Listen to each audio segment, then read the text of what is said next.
Jason Clare, thank you so much for joining the TDA. Thanks for having me. You are the Education Minister. Can you just explain what is it that you do?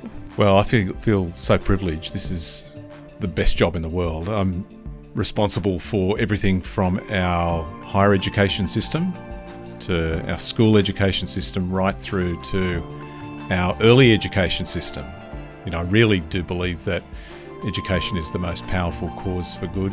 We've got a good education system, but I think it can be a lot better, and I think it can be a lot fairer. And so, that's what drives me in this job. So earlier this month, you announced plans to take 20% off all student debts if you're re-elected next year. First, you just want to explain what was the thinking behind that policy? Well, it costs a lot more to go to university today than when I was at uni. I went to uni last century in the late 1990s. Was it free for you? No, it wasn't. No, HECS got introduced in the late 1980s and I went to uni in the 90s. But when I went to uni, HECS was around about 24% on average of the cost of educating somebody at university. And then when John Howard came in, it escalated to around about 36% of the cost of a degree, and then under Scott Morrison it jumped again on average to about 45%.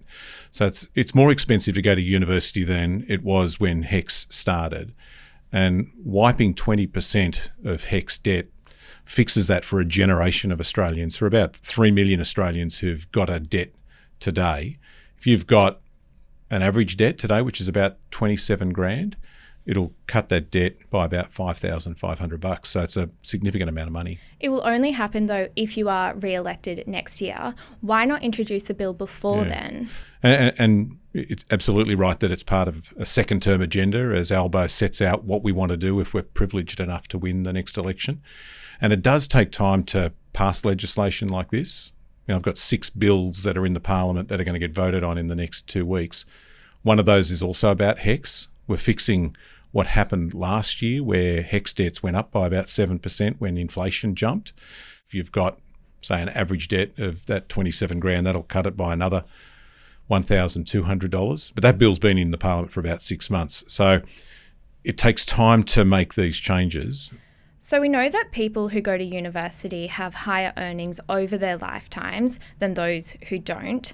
Are people with university degrees the most in need of this cost of living relief? I think all Australians need a bit of cost of living relief. That's why we delivered tax cuts for everyone, 13 million Australians. But in terms of priorities of those who really need the cost of living relief, is it mostly those people with university degrees? There are a lot of young Australians who need a little bit of extra help with cost of living, particularly if you've just... I'm not disputing that, but it's about priority. No, I get it. But let me give you an example of somebody who might have just finished uni and they've just got their first job and they're paying tax, but they also have to start paying back their HECS debt.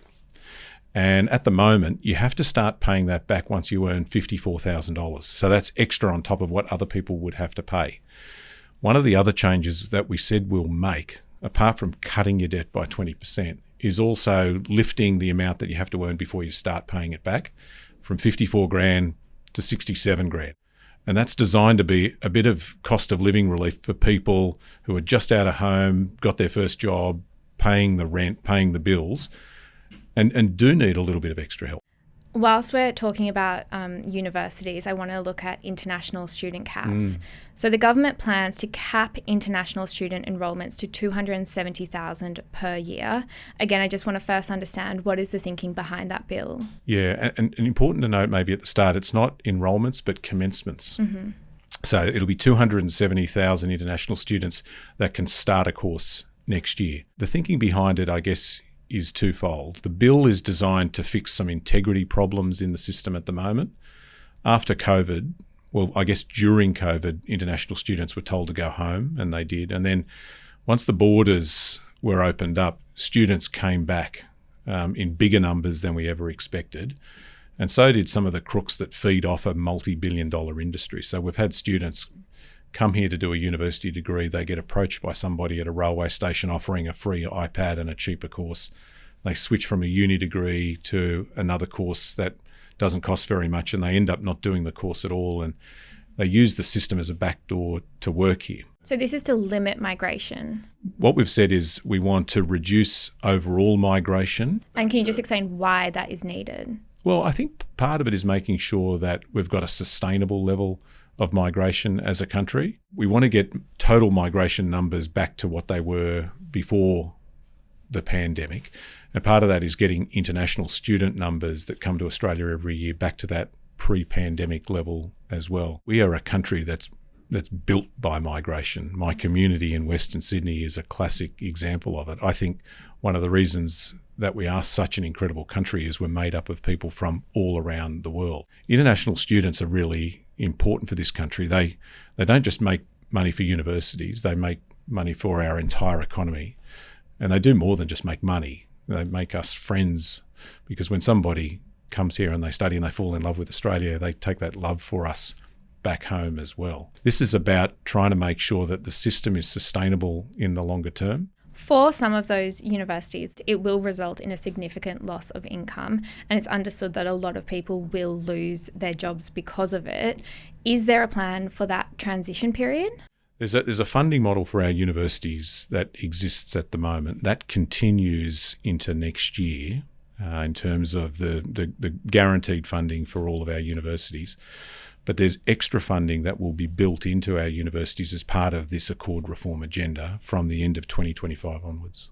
Let's move to schools. So the government's plan to better fund public schools is called the Better and Fairer Schools Agreement. Yeah. For those who don't know about this agreement, do you want to just explain what it is? It's about making sure that we fund our schools properly and that we fund our children properly. Everyone will remember David Gonski. Maybe not all of the young people. Do you want to just explain it? Yeah, you're right. This is a long time ago. When Julia Gillard was the Prime Minister of Australia, she asked an eminent Australian, David Gonski, to develop a formula for how we properly fund our schools. And that was over a decade ago. And David came up with a formula that is now partially implemented. For non-government schools, for private schools, they're now funded at that level that David said that they should be, by and large. Well, let's focus on the public schools. Yeah. Do you want to just explain what is the Better and Fairer Agreement? Well, first, let me make the point that no public school is funded at that level that David Gonski said they should be, except for the ACT. And so what David said was that there's an amount of money that should be allocated to each child. And at the moment, it's around about $13,500 for each primary school student and about $17,500 for each high school student. That's the base amount of money. And then you provide extra funding based on need. So that's the formula. Non-government schools are by and large at it. Public schools aren't. And what I've said is we need to fix that. We need to finish the work that David started. So the Better Fairer Schools Agreement is all about that, making sure that we fund public schools at the level that David said they should be at, and then using that money in the right way to fix some of the real challenges that exist in our schools. So I've managed so far to sign an agreement with Western Australia that will get them to that full funding level in just over 12 months' time, and with Tasmania in just over 12 months' time, and with the Northern Territory too in 4 years' time. So my understanding of how this works is that the federal government currently funds 20% of that minimum level of funding required. And this agreement proposes that the federal government increases that by 2.5%. And 5 of the 8 state and territory governments have said that the federal government should be increasing it by 5%. So the rest of the state and territory governments are saying that the federal government is not providing enough funding for public schools. What do you say to that? What I'd say is that I've got $16 billion of extra Commonwealth funding on the table to be able to close this funding gap. But to be really clear, you're saying no to the state and territory governments that you won't increase the funding to public schools further. Let's do the same deal that we've done with 2 other states, WA and Tasmania, where we both chip in. If we both chip in, we can get this done. And that $16 billion, to put it in perspective, would be the biggest extra Commonwealth investment in public schools ever. It would be a significant extra investment by the Commonwealth government in our public schools.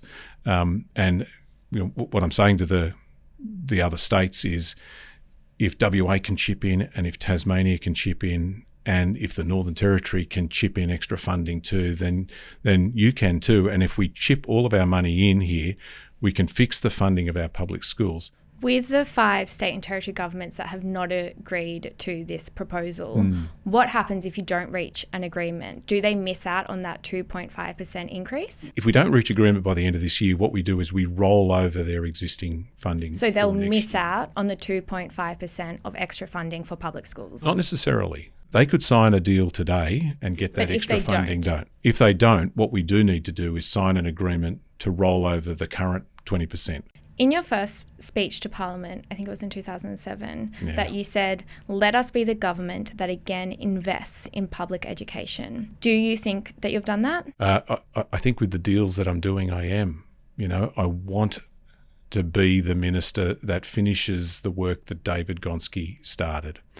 And, that is a long time ago. I was privileged to be part of the Rudd and the Gillard governments that initiated that work and started the extra funding for our public schools, but the job isn't done yet.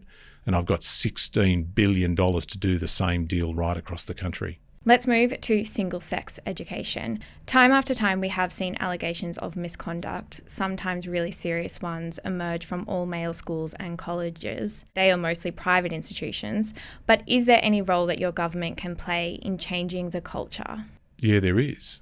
And particularly when it comes to colleges on university campuses, the fact is that I think those colleges, our universities, governments have failed students, have failed the people that have either lived there and been abused, have been the subject of sexual violence in the past.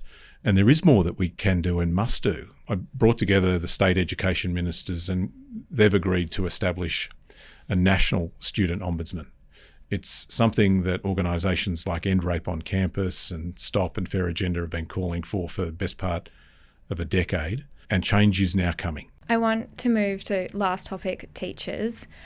We asked our audience what they wanted us to ask you today, and the number one question that came back was about teacher burnout. From your perspective as the Education Minister, why do you think that teachers are so burnt out right now?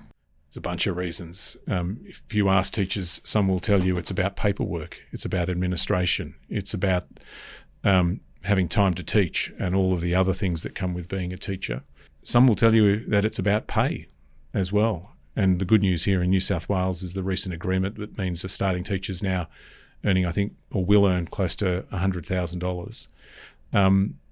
They're all part of the reason why people are leaving the profession that they love, resigning, not retiring. And I want to be part of turning that around. Do you think that educators across the board are adequately valued in Australia? No, I don't.